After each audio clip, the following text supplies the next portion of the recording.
Moja kati ya wahamasishaji maarufu sana duniani anaitwa Tony Robbins, ambaye kusema watu wote matajiri ni watu ambao wamebuni njia nyingi zaidi za kuhudumia maisha ya watu wengine.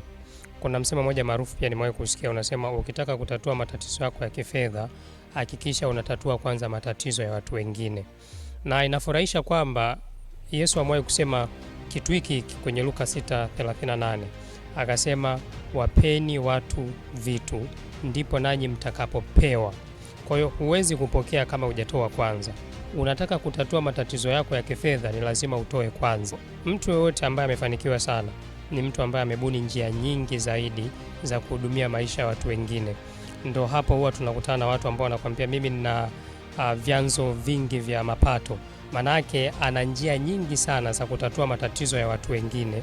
Amebuni njia nyingi sana za kuhudumia maisha ya watu wengine, na matokeo ni nini? Ni kwamba watu wanampa, kwa sababu yeye amewapa kwanza watu vitu, na matokeo na yeye anapewa.